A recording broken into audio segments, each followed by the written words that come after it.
Power. When we hear the word, we think of power in the world around us. People in power, powerful systems, the power of nature. What we don't realize is power is us. It's personal, passionate, and full of possibilities. This is Nicole Devlin, host of From the Nth Power podcast, a business and life coaching podcast that helps stuck, intelligent, overthinking mid-career professionals find powerful and purposeful work, giving you the freedom to live your most successful life. You have the power to love what you do, which starts by creating professional and personal growth alignment that will propel your life forward. Not creating this correlation leads to being stuck and unhappy, no matter how much you achieve. From the Nth Power is a new business foundation around your power and values. With a focus on self-actualization, Nicole will help you enhance your career or grow your business, creating a vocation that gives you the confidence and leadership to become whoever you desire. This is Nicole Devlin. I'm recording from the Podcast Movement Conference. I think I'm going to rebrand it the Power Movement instead of the Podcast Movement. This is From the Nth Power podcast, and I am the founder of the podcast. And a lot of people say, so, how did you start to do the podcast? Why are you doing the podcast? What is it about the theme of power that intrigues you? And it's such a multifaceted question, but I'm gonna, since I have the time on video in this great setting with great sound and a mic, I'm gonna answer those questions because I believe power is purpose, and this is a purposeful exercise for me. At the end of the day, I'm not sure if I believe in altruism, because I believe the more I give, the more I share, the more I serve, the more it comes back to me. Power is like a cycle, a chicken and egg. I share it, it grows, other people grow, it comes back to me in a good feeling about myself. I feel more powerful. I share that with more people. But when I was about, in my mid-20s, I came upon some certain experiences that were really devastating, challenging, the death of a loved one, my own being confronted with my own self in a way that made me feel really powerless. And I had to make some changes. And at that point in time, I started on a spiritual path. I started on a path of self-realization. Now, some might say I found God, even though I wouldn't have called it that at the beginning. And I'm not even sure that I would call it that now. And it's not because I per se have any problem with any organized religion or movements, but I want to be clear that the power I'm talking about is intrinsic and intuitive, and you can name it anything you want, but just know that it's there. But it's not just inside of you, it's also around you. And in order to grow that power that's inside of you, you want to be able to tap into what's happening around you in order to be able to connect the internal with the external, in order to be able to move through your world and feel things at a greater, deeper level. So when this happened to me in my early 20s, I started on a path of understanding personal responsibility, a path of understanding self-actualization, a path of understanding everything from how I thought to how I felt and what it all meant. And the journey's been long. I've been at it for 30 years. And I consistently find that in order to become the person I want to be, I need to keep going within. And so I've moved along and moved along and moved along, trying to access more power. And again, more power could be more success, so I've changed careers. Power could be understanding how to be more present in my family. Power has been for me how to grow myself in whatever vocation I've chosen, right? And so what happened more recently was around, let's say about 6-7 years ago. There were a lot of things going on in the world. It started with the political elections of 2016, the Me Too movement, Black Lives Matter, and then along came a pandemic. And all of these things, clearly, and for good reason, were disruptive. They were disruptive, not so much to me, I didn't feel at the time, as I was parsing through information and trying to come down to how I was going to feel about these things and what did I want to do, whether it was as a citizen, as a white person, as a woman, as a voting eligible human being. As I was trying to figure out what to do in these climates and in this landscape, I was just trying to remain neutral and assess and parse through information and emotions. And I started to notice just a lot of people around me getting hyper disrupted and hyper emotional and hyper, not even I'm going to say imbalanced. And when I say imbalanced, what I mean is that as a human being, I'm bouncing between logic and emotion, moving from my head to my heart and checking in with a sort of an intuitive guidance system, right? And all of these energies are like flowing through me. And I need my brain to assess what's happening in my surroundings and in my emotions, but I need to be in my body to be experiencing my emotions. And so more and more and more, starting around 2016, maybe like communities that I was part of, my family, my friend circles, they weren't as enjoyable as they were before, as everybody needed to talk about this stuff. And it wasn't just about talking about this stuff, it was almost needing to fight about this stuff. And it was people who, before that point in time, had gotten along fairly well. Okay, and so what I started to say to myself is that, oh my God, there's like this powerlessness happening, which I tend to believe in a universe that makes sense and energy that flows exactly where it's supposed to. I do believe in conscious creation, and I do believe that the universe doesn't waste anything, including time or energy. So even when it feels like a lot of people are angry or disrupted, that energy is always moving towards evolution and good. Always towards good, always towards the highest good. And even if it feels like we're going down, that downward trend is really just like diving a little bit in order to come up again further than we were before. But yet, these conversations were super disruptive, and I started to look again at the idea of power and personal power, because I felt like people felt like the government has power over me. I can't open my mouth and say something because somebody else in some type of group is going to overpower me with their opinion and tell me what I sound like or what I'm saying, and then therefore also pin on top of that what it means what I'm saying because I said something inappropriate or somehow insensitive, right? I think a lot of people were feeling powerless over, in normal conversations, people were feeling powerless over their ability to affect change through voting. People were feeling powerless in their capacity to handle different things happening in the economy, in their relationships, at their job. And then COVID swept in and really disrupted a lot of people vocationally. And it became something much bigger and much greater, and all those other things that were happening started to flood into people's minds and energies as they were sitting at home dealing with the radical nature of what was happening. So I started this podcast at that point in time because I thought, whoa, Nellie, time out for a second. How do we make sense of this? How do we find power in this? Because I know from experience that the worst things that have ever happened to me have become seeds for greater power, have become challenges like mountains that I could surmount or get up to the summit, But when I felt like I was at bottom, I had to accept that I was at a bottom, and then I had to thereafter take one step at a time to keep myself moving up, to keep myself self-actualizing, to keep myself out of the fray of the mind that will, on the one hand, keep me in egomaniacism, and on the other hand, think I'm a piece of shit. And so I knew that what I needed to do was to find some way to communicate what I knew about power to these people who around me felt like were really suffering. They were really suffering under the pressure of everything that was happening. And so I started this podcast, and it started by having discussions with a friend of mine who's also named Nicole, and we would get into a lot of things of like spiritual nature, talk about the things happening in the world, and I loved her perspective. I said, let's do a podcast, and she wasn't available, and so I said, okay, I could do this myself, because all I need to talk about is my life experiences, how I tap into this source of power that I know is inside me. Years ago I went to this church, I can't remember the name of it, but it was sort of science of mindy. It wasn't more like a traditional religion. And they used to put out these little note cards, and it was God in me, as me, is me. And I really do believe that. I believe that whatever God there is, whether it's an energetic force, a metamorphosed being, Jesus Christ, it doesn't matter. Because by being born into consciousness and by being born into this body, I was born into God, I was born into highest self, and I was born into divinity.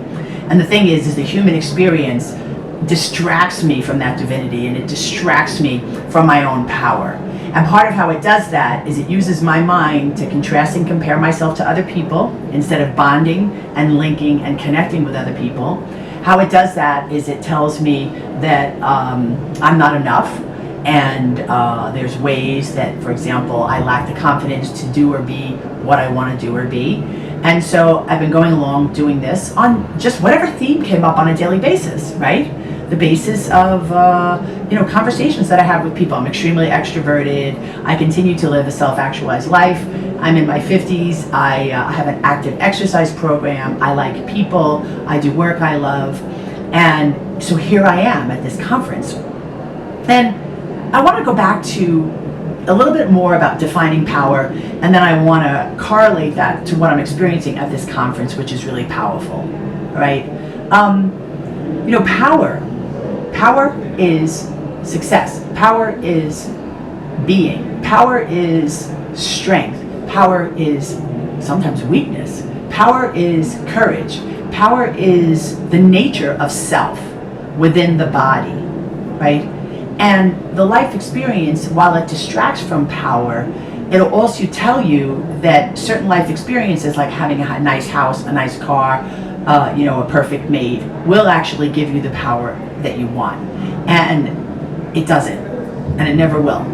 And as I'm listening to these different podcasters, I'm meeting people. I've met people while I've been here, a woman who has a kind of a podcast about this chicken and, a cat and a rooster that take this journey together.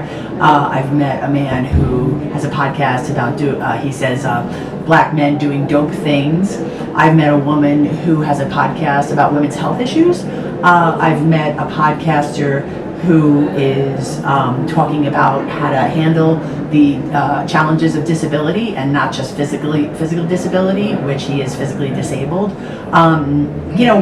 All of those people though, right? So you start conversations, and then, the next piece is, oh, where are you from? What do you do? Do you have a podcast? Because there are people here who don't have podcasts and want to have one. But what happens is if you stay in the conversation long enough, what you hear beyond what their podcast is about is you hear their purpose, and you hear their power, and you hear how their one small individual voice is desperately desiring to change the world. And it just depends on what's important to them. It depends on what they feel passionate about. And what I believe about sharing myself, and this podcast, by the way, what I want to call it is power, purpose realization, and shared experience. And the reason for that is because that's how power shows up, in the realization of your purpose and in shared experience. So for example, at this podcast, as I dove into, for example, the woman who does the podcast about the kitten and the rooster taking this journey, she loves to create, she looks really creative, and as I got deeper, it's about teaching her children what she wants to teach her children, and why she wants to teach her children those things, those values, those attitudes, that confidence, is because she feels like she wasn't taught that. And then same thing with the black man doing the podcast, trying to showcase dope men doing dope things, dope black men doing dope black things. He is trying to elevate black men as he's elevating himself. The woman who does the podcast on women's health, she had certain experiences trying to investigate and understand everything from contraception to legalities to her role as a woman. She ended up working for, I think it's called the Women's Health Institute, and now she does this podcast on women's health issues, right? Everything goes back to self. Everything, power. The intro to my podcast talks about power. It's personal, it's primitive, and it's full of possibilities. That's power. And so these people are taking their life experience, something they really desire to see happen, change, evolve in the world, and then they're talking about it. They're getting together, they're connecting with other people and having conversations. Do you realize how important this is? Because if I go back to my own theme of power and intuition being an intrinsic thing, I believe that changing the world, I'm not going to break down the political system necessarily by voting, or by me doing one thing differently. Yes, If I wanted to band together with a bunch of people with the same purpose and create community and affect change that way, then great. But effectively, that's not where my head's at. That's not where my purpose is at. I was a broken, non-purposeful, powerless human being in my early 20s, despite being intelligent, despite having great opportunities in education, despite coming from a fairly healthy and very funny family. So all these different people, they're connecting around a theme that makes them feel powerful. They're sharing that message by connecting with other people, with guests on their show or through their listeners. And then they're getting the theme out there repetitively and more powerfully through the unique media of podcasts. All right. And even the presenters here, what's so funny is that it doesn't matter. I've been to presentations while I've been here that were talking about taboo subjects, women's opportunity in podcasting, how to find the right audience, marketing your podcast, understanding research and statistics, where should you air your podcast, should be a video or audio, what's the right way to go about it. And there's a gazillion presentations all day. And every single one of these presentations, no matter what it was about, society, culture, marketing, growth, technology, industry, no matter what the theme, there was something in there about the power of intimate human connection. None of this can be transactional. And think about that just for a second, right? Because we're all in business to make money. That's what it's about. But yet each one of these people who are making money, or maybe they just have subscribers in the podcast and they're not making money yet, or they work for podcast media companies, they all understand at a basic level that the monetary transaction is simply a byproduct of human connection and deep human relationships. And it's kind of funny though, because podcast is not a face-to-face medium, which one would suggest that it would make it difficult, if not somewhat impossible, to make deeper connections. But that's entirely inaccurate, and I'm going to tell you why. Because one of the most powerful things you can do if you're hosting a podcast, or if you're working a job, or if you're being a parent, or whatever, is to be authentic. And that message, because people come to these kinds of things, right? And they're like, oh, give me answers, tell me, how do I do this? How do I market myself? What do I do with the research? How do I advertise? Should I advertise? And they keep coming back to be yourself. Find what it is you want to talk about, find that voice, find that purpose, and then from there, learn, grow, make mistakes, have experience. And if I go back to the theme of my podcast, right, it's all about this self-realization, self-actualization, more power. And again, whether you think that's more confidence, more money, whatever, that's up to you. It all goes back to a self-examination process. I'll get up in my head and not feel a thing, or I'll get completely lost in my emotion and wanting to crawl under the covers and not come out for days, right? I need to understand my mind and my emotions. And my guidance system, aka my gut, my highest power, my highest self, is there to help me evaluate both what's going on in my mind and what's going on in my heart. That's where my connection is. And I need to make deeper connection within and make deeper connection here in order to even have anything of value to talk about, right? That is power. Power comes back to the individual. Power comes back to the one-on-one conversations. And podcasts as a medium, because they present, because you have unique hosts, because you have all kinds of themes, and people are really purposeful about what they want to talk about, it makes the podcast an ideal medium in order to share your purpose, in order to grow subjects, the awareness of subjects, the theme of your subject, grow it through shared experiences into the world. And I'm going to tell you why this is really, really, really important also. I think the media is a shit show, really, quite frankly. I won't listen to news. I won't read the newspaper. It's so skewed, and it's so ineffective for creating this connection that I'm talking about, this powerful human connection. For me, it's become almost like anti-connective. And so I won't engage. And I think the podcast puts the power of reporting news, happenings, events, experiences, the day-to-day version of what's happening on the planet with specific human beings. It puts the power of information and knowledge back into the hands of the individual. Because here's the other thing. You don't have to listen to anything I'm saying. You never have to listen to my podcast. I'm hearing some of these presenters who have podcasts, and Some of them I'm like, oh, love you. While I'm sitting in the presentation, I find them on social media and I follow them because I'm like, oh, I gotta listen to her all day. Somebody else, for example, I gotta listen to him and I think, yeah, nah, I would never listen to you. I wouldn't want anything you have. If you were showing up to present next time, I might not come. You know, it's all about that connection. Like, is what somebody's saying really resonating with how I feel is going to make me feel better, and how I feel I can take that and then go to share it, benefit from it, help other people with it. All right? So, what does this all mean? And this is all power. This all comes back to power. So, let me talk to you about power, whoever you are listening, and what does this all mean to you? So maybe you're not a podcaster. You know, maybe you're sitting here listening, oh, it sounds good, Nicole, you're great, you have a self-actualized program, and you're like super spiritual. Not really. I mean, that's a joke. Anybody who knows me knows that I'm the furthest thing from spiritual. I'm a very blunt New Yorker. Well, and that's not to say that blunt New Yorkers can't be spiritual. I mean, clearly, let's be honest, right? But what does this mean to you?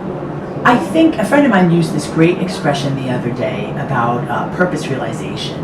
You know, she said, I'm really purpose realized. And I thought, oh God, you are. And that's what I'm seeking to be. It's like that I know my purpose and that I'm just flowing through life expecting my purpose to come to me in whatever form that looks like.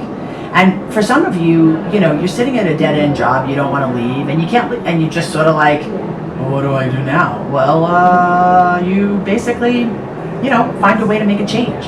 You find a way to dive into your personal purpose and do things a little bit differently. You find a way to understand yourself more. And you probably cannot do that alone. Because understanding your purpose, finding your purpose, and realizing your purpose are like climbing mountains sometimes. Because we have habits and ways that have been ingrained and social mores that have told us how to be, live, work, play. And getting away from those takes a lot of self-examination and it takes a lot of courage. And you need somebody by your side, you need a partner, you need someone who can help, and it can't necessarily be someone in your inner circle. It has to be somebody outside that, right? And we're not talking about a major life change. Like, it's not like if you're a bricklayer, you're going to turn around and become a corporate CEO. I mean, you could, because again, it's all about possibilities, and possibilities aren't out there. Possibilities are in here.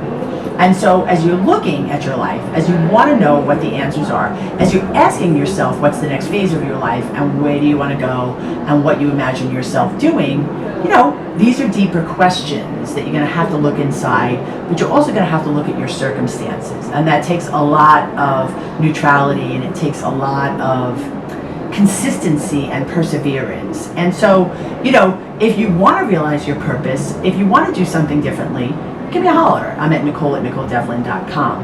And the other part of it is this life, this body you're in, it has a shelf life. It has, how do I explain? It has a capacity.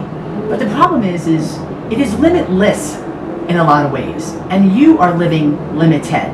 You are living small. You are living without even knowing or diving into superficially what your purpose could be. And you're getting unhappy, and you're getting maybe unwell, and you believe that lack of happiness and that lack of wellness is about your environment, you know, viruses and disease. You believe that lack of purpose and lack of wellness and lack of wholeness is about how other people act and the world. And we all know that there are problems in our structures and in our systems, but you have to remember it was human beings that created those structures and those powers and those systems. And it's going to have to be us that's going to rearrange them and devolve them into something that can be overcome and can be changed. And that might take a little while, but that power to do that, the power to change the world, is going to come from the power of the individual to change his or herself. The power of the individual to understand change, the power of the individual to not fear change, and the power of the individual to grow and grow the world into what they want it to be, what you want it to be. It's really, really funny. It's really, really interesting. I'm kind of seeking for an ending right now. And I feel so good that I made the decision to come to this conference. I feel so good about the powerful and purposeful path that I'm on. I want to share this with the world. I understand that my experience is purposeful. I understand that my experience is beneficial. And I know that there are people out there like me who are like super smart, go-getters. You think you got it all together, but you're not quite as happy as you could be. And I know that that happiness is a lack of power. And I know that despite the successes you might have, if you're still not happy, then you're still not powerful. And if you're not truly powerful from the inside out, all the success in the world, all the money, the cars, the houses, the mates, the boats, the travel, whatever, it's not going to make a difference. It's just not. So if you're looking to start on a path of change, you can give me a holler anytime. This is Nicole at NicoleDevlin.com. Thanks for joining me here at the podcast movement.